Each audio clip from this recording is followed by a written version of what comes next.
Hello and welcome everyone joining us today. It's another episode of Red Dot Cafe.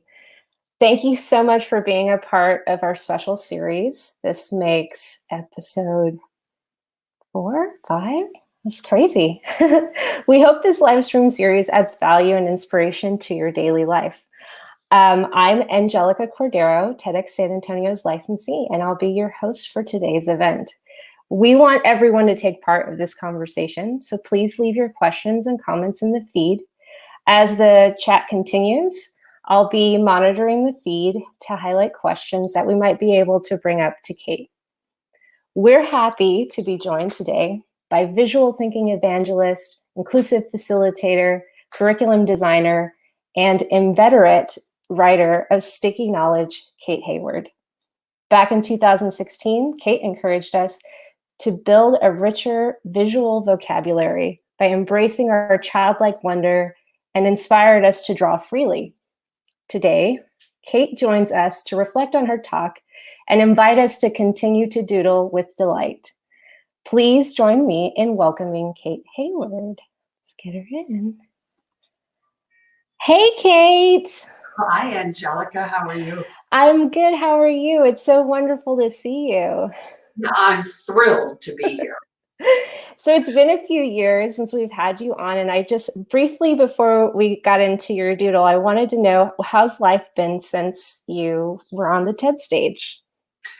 So when I think about that in relation to visual thinking, because you asked me that question earlier and I thought about it, spent a lot of time thinking about it, and I'm relating it to the emergence of the use of story in business, which started to be introduced in 2004 and now appears to be everywhere.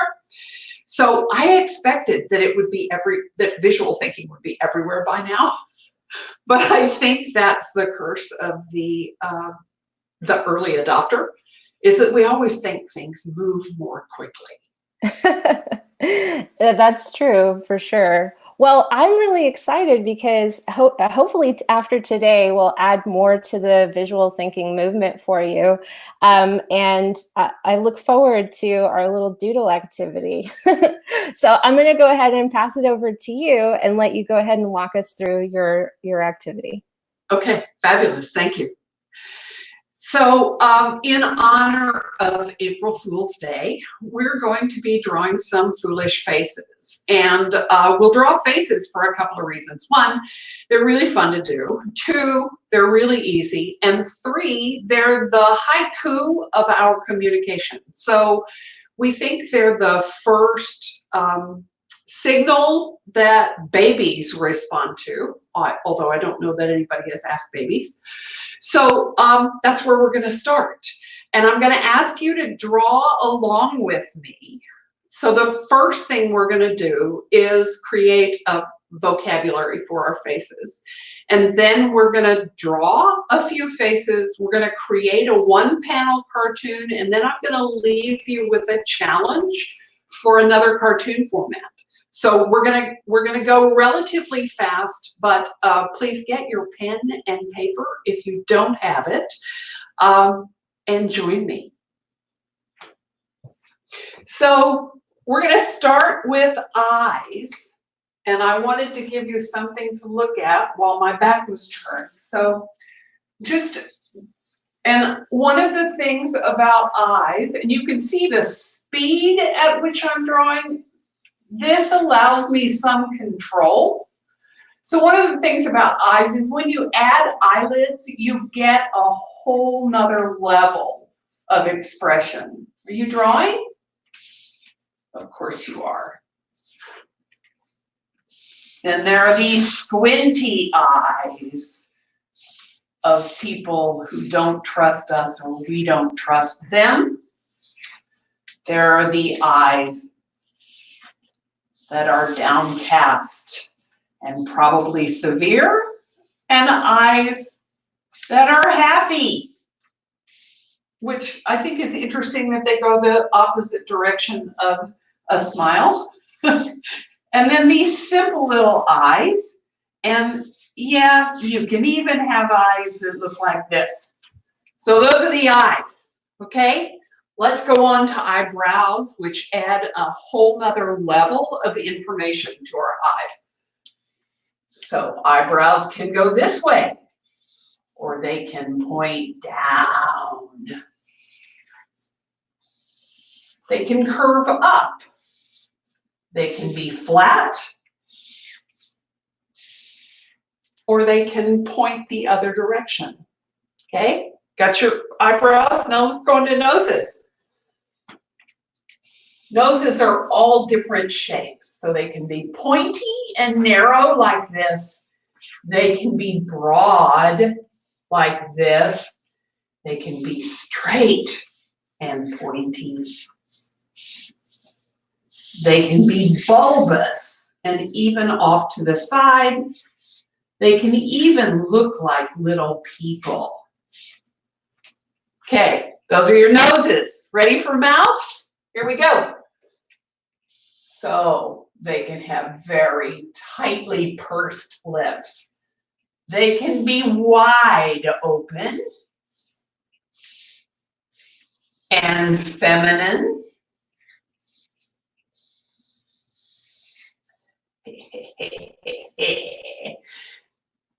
They can be very happy talking about something important to them.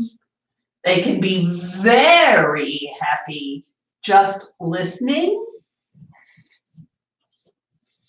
This is one of my favorite mouths. And you can see it's got a different level of detail, or the teeth can be bared. Okay, so now you have a vocabulary to use. So one more little piece of information I'm going to give you, and then it's time for you to draw your face. So face proportions.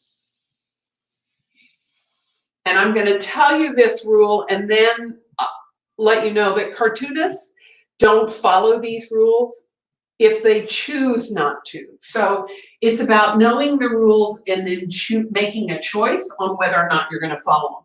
So here's the weird part. Our eyes are in the middle of our heads, but we often think they're up here when we draw. So should you want to draw your face in proportions, you put your eyes halfway down your head. Half of that is where the nose ends. And then between those two places is where the ears go. Half again, and that's the mouth. Okay, so you got all of that.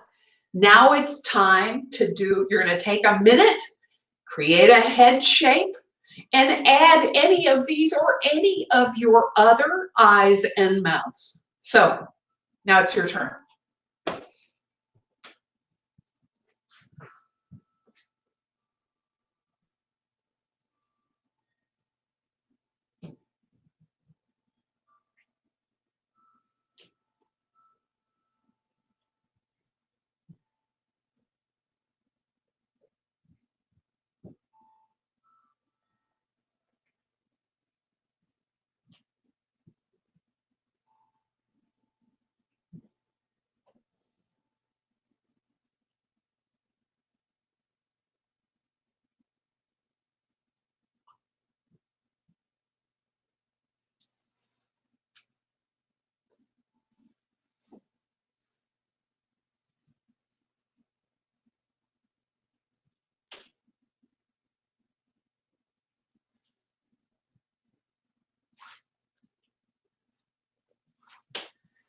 Okay, I'm thinking that's about a minute. So look at your face, and especially if you're drawing with a friend or a family member, see if they can tell you what that face is thinking. Because we don't mask our thinking very well, and especially in this situation. Okay, so now let's talk about how you create facial expressions.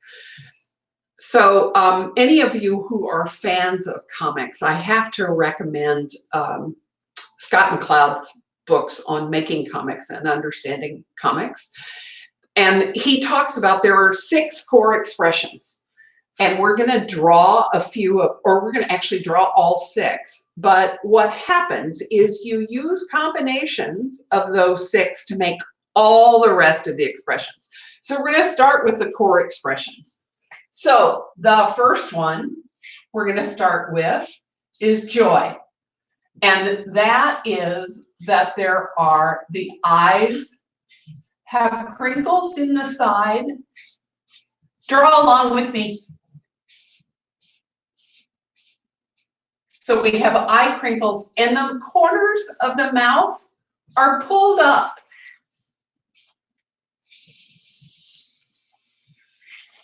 That's joy. Hey, Kate, we've got a quick question from the audience. They're asking about hair, unless that's something that's further down the road that you've got going. You will have to come to another episode for hair. So we're drawing this part of the face, but I'm wondering if the question is about where the hair goes or how to draw hair. Let's see if they come back to it. So I'll go ahead and let you go back to drawing. So I'm going to draw a bunch of bald men and women. Okay, so we're doing sadness. And you'll notice that I'm going to do a different face shape because you don't have to stick to those. So for sadness, of course, we have the mouth that turns down. This guy is very, very, very sad. Let's get his nose in here. And the eyebrows go down this way. I'm going to put a few little wrinkles under. He actually looks kind of like a tiki at this point. So these guys don't have ears either. I just realized that. So that's sadness. Let's do fear. Again, a different head shape. So with fear, we have those wide eyes. You can think about Edward Munch's The Scream. The eyebrows are flat. You might get some wrinkles in the forehead. The mouth can be wide open, and you get these marks from the cheeks of the mouth turning down. So that's fear.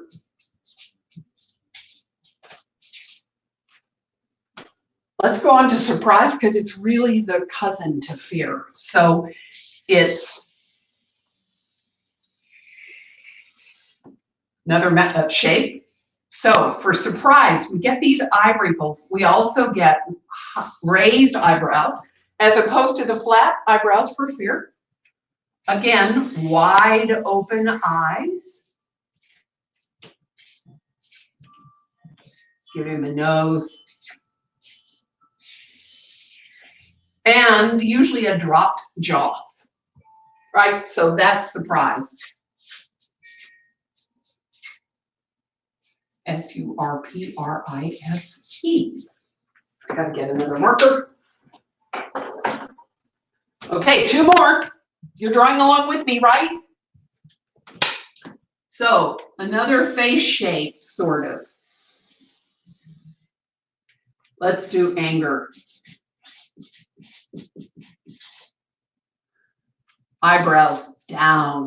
These little marks in the middle of the forehead here where it's pulled down.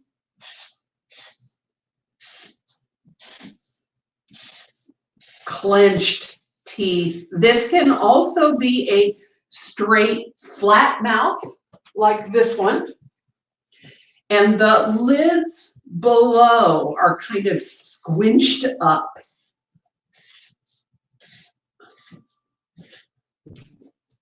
Anger. One more. Disgust. And I think it's interesting that disgust, which seems like a nuance, becomes one of the 6 core. But it's about the way the facial muscles work. So, disgust.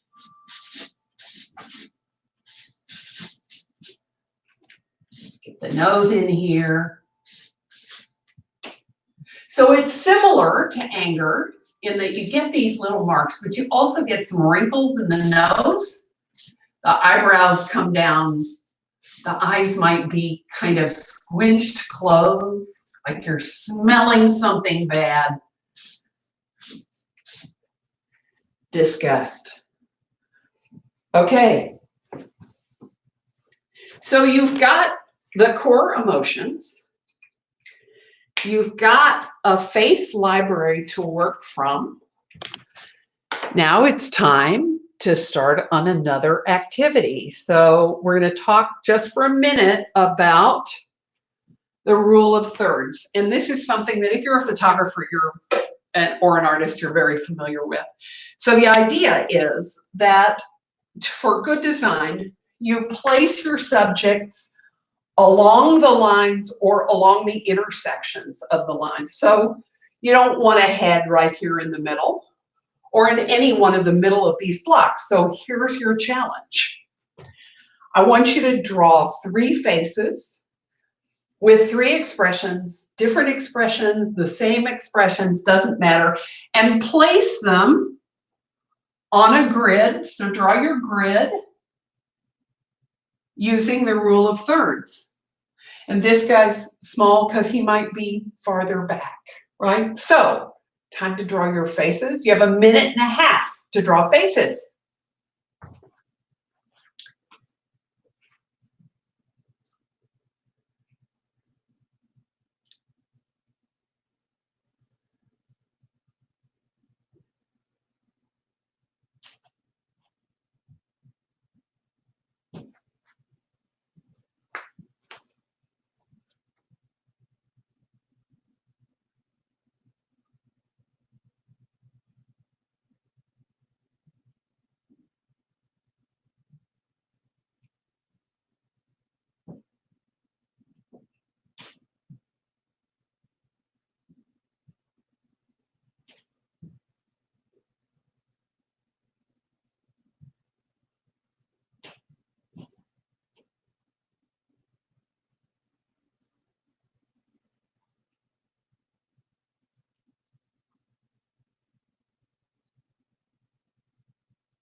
Okay, so I would love to, if you have access to the chat window, I would love to hear what, as you look at these faces, what might be going on in this cartoon.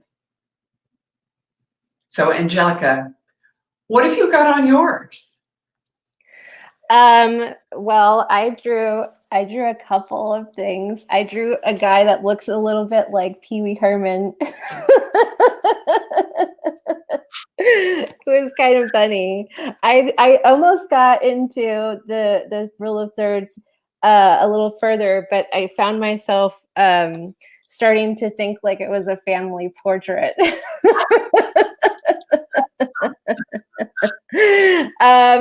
So it says from Danny Snyder, she's got the 3 Stooges. Emily also earlier mentioned that she loved that you thought of us looking at the back of your head. She's like, great eyeballs. Yes, it's great. This is awesome. We got one more thing. I love it. Okay, I'll go ahead and pass it back to you.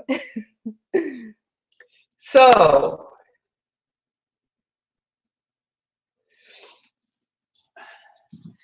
this is a 4-panel cartoon story, and it's a 3-act story in 4 panels.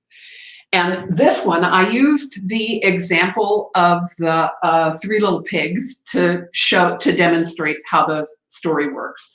So there's a context. These pigs are crammed together. In panel 2, they have a goal. They want their own places, and they have ideas for what those places are going to be. In panel 3, they encounter the conflict. So the wolf comes and blows 2 of the houses down. And then in 4, there's the resolution. And the trick of this panel is that there's usually a twist to the story, and we see something about the main character that we didn't know before. So this is a 4-panel story format. My challenge to you is to use what you've done here, create a 4-panel story, and then share it with us. So Angelica, where should they share it? I'm so glad that you asked. So what we would love for everyone to do, you can either share it in the comments below, but the other thing that you can do as well is if you share it on Instagram or on Twitter or Facebook or anything like that, make sure to hashtag it with, oh, I put the wrong thing. It's actually red.cafe. I'll go ahead and put that back on up. Red.cafe, and we'll make sure to share it with all of our wonderful community. So just add it on there. Perfect. Let's see if there's a couple of questions. Danny writes, 3 pigs crammed together, LOL, how appropriate right now. Susan says, you need Albus the cat in there. I don't know that I'm familiar with Albus the cat. He is a local character. Oh, okay. Abby Wilkamaki says, I ended up drawing a tired parent in the foreground with 2 super excited kids in the background. Kate, just for our audience and out of my own curiosity, when you're creating the different smaller panels and you're figuring out the background, where do you pull inspiration from those things, and how can you take the tools that you already presented to us to use in those background drawings as well? Okay, so that's a great question, and I'm glad you asked it, because this isn't something that happens like immediately.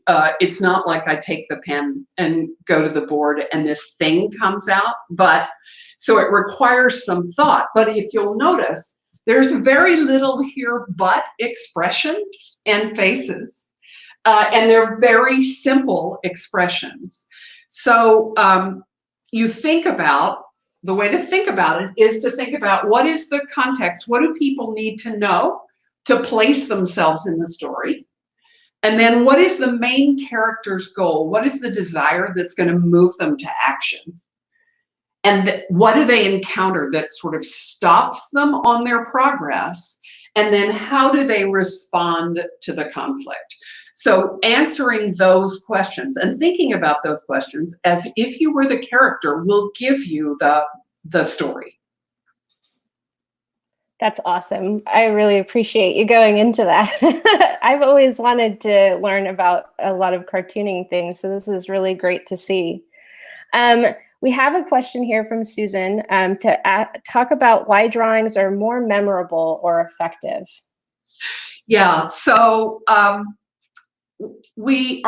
brain is devoted to visual processing, and you'll hear people say, well, I'm a visual learner, or I'm an audio learner, or I'm a kinesthetic learner. And what's really true is 50% of our brain is devoted to processing visuals. It's the earliest part of our thinking brain to be developed, and it's the most well-developed. So it's where all the heavy lifting happens, and there's actually a lot of studies now on the retinal cells in the back of the eye actually act as brain cells to do some pre-processing of images. So it's an incredibly powerful communication medium. This kind of format can be used to get everybody into the same space. So you can use it for customer story. You can use it for your own origin story to understand how to communicate who you are and where you came from, what brought you here. Visuals are our earliest communication medium. Well, formal, because expressions were our first communication medium. And they're the ones that are most developed. So we can remember 72% of new information 36 hours after we're presented it, if we have pictures, versus 10% with words. Yeah, I mean, I love it. I think I'm definitely a visual learner, so this is really helpful.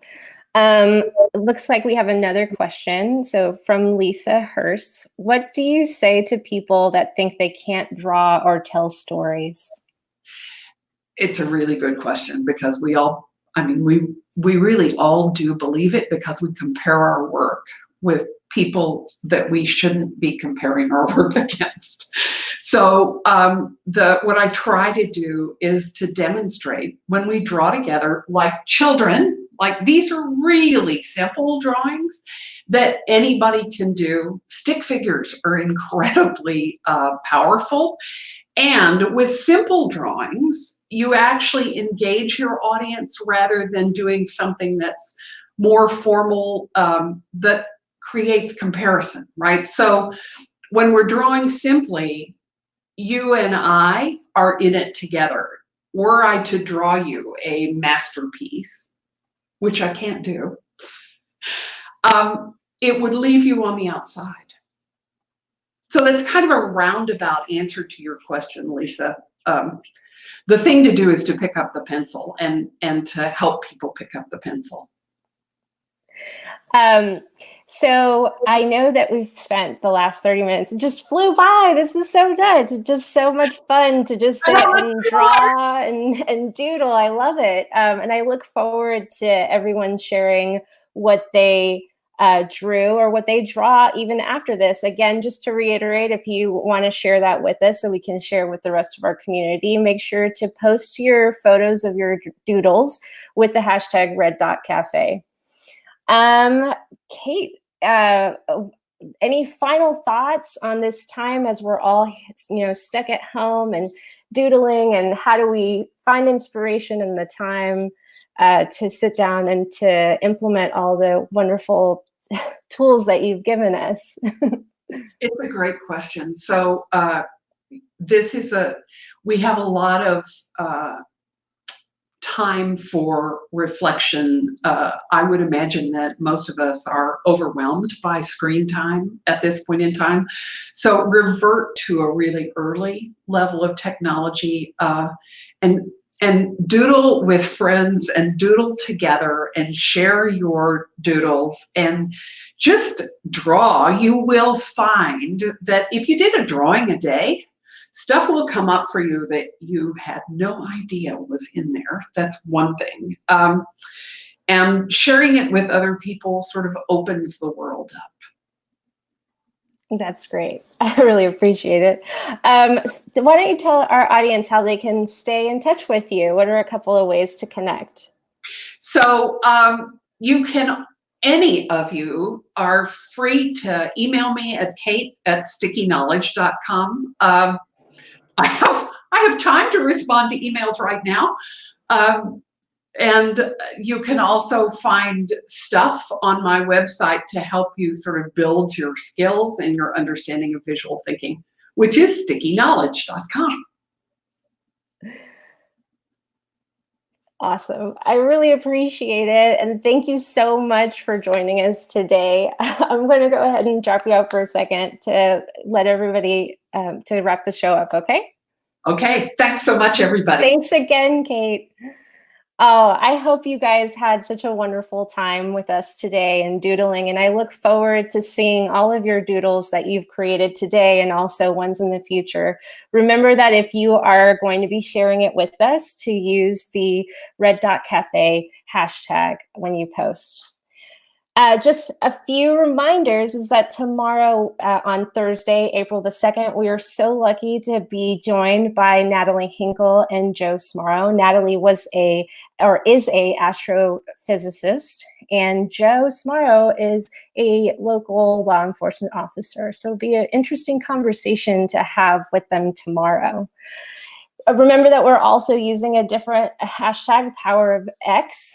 If you see ideas manifesting in powerful ways in your community, please use this hashtag to let us know what you're seeing. Also, I have a wonderful special announcement to go ahead and quickly make. So our youth program has kicked off this year. And if you go to our website at TEDxSanAntonio.com/youth, you'll get to learn a lot about it. We're also on Facebook and Twitter and Instagram. And I'm excited to share that we have launched a new Facebook group that's specifically geared to our youth community to help celebrate the voices and ideas of our local leaders, mentors, and educators. So please make sure to join that. We'll make sure to share that link after we wrap the show up.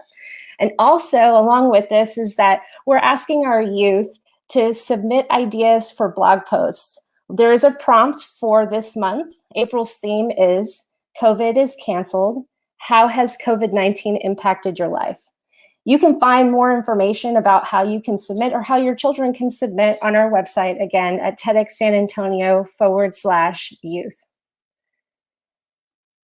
Thank you all again so much for joining us for another episode of our Red Dot Cafe, and I look forward to seeing you tomorrow afternoon at noon.